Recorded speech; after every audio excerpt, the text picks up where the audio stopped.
Hi friends, இந்த வீடியோவில் திருக்குறளில் இருக்கிற வாய்மைங்கிற அதிகாரத்தில் இருக்கிற 10 திருக்குறளை பார்த்துடலாம். ஃபஸ்ட்டு குறள், வாய்மை எனப்படுவது யாதெனின் யாதொன்றும் தீமை இல்லாத சொலல். மீனிங் என்னென்னா, வாய்மை என்று போற்றப்படும் பண்பு எது? சிறிதும் தீமை இல்லாத சொற்களை கூறுவது. வாய்மைங்கிற பண்பு அப்படின்னா எதுனா, சிறிது கூட தீமை தராத சொற்களை சொல்கிறது தான் வாய்மைன்னு சொல்கிறாங்க. அடுத்து, பொய்மையும் வாய்மை இடத்த புரை தீர்ந்த நன்மை பயக்கும் எனின். மீனிங் என்னென்னா, பொய்யினால் பிறர்க்கு தூய நன்மை வரின் அப்பொய்யையும் மெய்யாக்கி கொள்ளலாம் அப்படின்னு சொல்லியிருக்காங்க. என்னென்னா, ஒரு பொய் பேசுறதுனால பிறருக்கு ஒரு நல்ல நன்மை வரப்போகுது அப்படின்னா அந்த பொய்யை கூட மெய்யாக நினச்சிக்கலாம் அப்படின்னு சொல்கிறாங்க. அடுத்து, தன்னெஞ்சு அறிவது பொய்யற்க பொய்த்த பின் தன்னெஞ்சே தன்னை சுடும். உன் நெஞ்சறிய பொய் கூறாதே, கூறின் உன் நெஞ்சம் உன்னை சுடாதா. மனசறிஞ்சு யாருக்கிட்டையும் பொய் சொல்லாத. அப்படி சொன்னோம்னா நம்ம மனசே நம்மளை சுடும்னு சொல்கிறாங்க. அடுத்து, உள்ளத்தால் பொய்யாது ஒழுகின் உலகத்தார் உள்ளத்துள் எல்லாம் உளன்.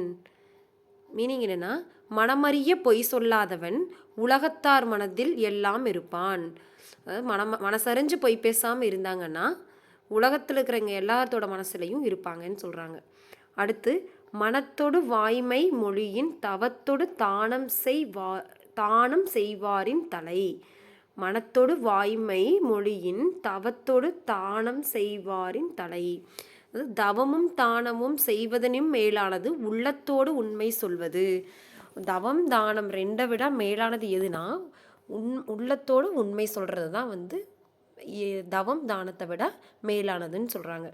அடுத்து, பொய்யாமை அன்ன புகழில்லை எய்யாமை எல்லா அறமும் தரும்.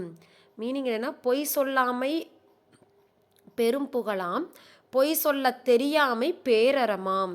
அதாவது பொய் சொல்லாமல் இருக்கிறது பெரும் புகழ், பொய் சொல்லவே தெரியாதுங்கிறது மிகப்பெரிய பேர் அறம் அப்படின்னு சொல்கிறாங்க. பொய்யாமை ஆற்றின் அறம் பிற செய்யாமை நன்று.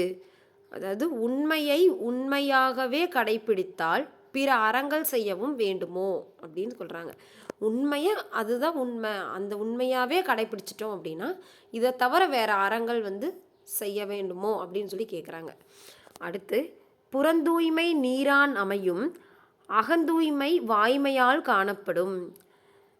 மீனிங் என்னென்னா, புறத்தூய்மை நீரால் உண்டாகும், மனத்தூய்மை பொய் சொல்லாமையால் விளங்கும் அப்படின்னு சொல்கிறாங்க. நம்மளோட உடம்பை புறத்தை தூய்மைப்படுத்துறது நீரால் தூய்மைப்படுத்திக்கலாம். மனத்தோட தூய்மை பொய் சொல்லாமையால் விளங்கும் அப்படின்னு சொல்கிறாங்க. அடுத்து, எல்லா விளக்கும் விளக்கல்ல சான்றோர்க்கு பொய்யா விளக்கே விளக்கு. மீனிங் என்னென்னா, எல்லா ஒளியும் ஒளி அல்ல, சான்றோருக்கு உண்மை ஒளியே ஒளி அப்படின்னு சொல்கிறாங்க. எல்லா விளக்குமே ஒளி அல்ல, ஒளி கொடுக்குற விளக்கல்ல, சான்றோருக்கானது உண்மைங்கிறது தான் உண்மையான ஒளின்னு சொல்கிறாங்க. உண்மை ஒளியே ஒளி அப்படின்னு சொல்கிறாங்க. அடுத்து, யாமெய்யா கண்டவற்றுள் இல்லை எனைத்தொன்றும் வாய்மையின் நல்ல பிற. யாமெய்யா கண்டவற்றுள் இல்லை எனைத்தொன்றும் வாய்மையின் நல்ல பிற. யாம் உண்மையாக கண்ட உண்மைகளுள் வாய்மையனையும் நல்லறம் வேறில்லை. உண்மையான கண்ட உண்மையில் என்னென்னா, உண்மையாக கண்ட உண்மைகளில் வாய்மை தான் நல்ல அறம், அதை தவிர வேறு எதுவுமே இல்லை அப்படின்னு சொல்கிறாங்க. ஓகே ஃப்ரெண்ட்ஸ், இந்த வாய்மைங்கிற தலைப்புகள் இருக்கிற 10 வாய்மைங்கிற அதிகாரத்தில் இருக்கிற 10 திருக்குறளை நம்ம பார்த்தாச்சு. இன்னொரு அதிகாரத்தில் இன்னொரு வீடியோவில் பார்க்கலாம். இன்னொரு அதிகாரத்தை இன்னொரு வீடியோவில் பார்த்துடலாம். அதுக்கு முன்னாடி நம்ம சேனலை ஃபஸ்ட் டைம் பார்க்குறீங்கன்னா சப்ஸ்கிரைப் பண்ணிக்கோங்க. பார்க்கும்போது ஒரு லைக் பண்ணிவிட்டு வீடியோ பாருங்கள். தேங்க்யூ.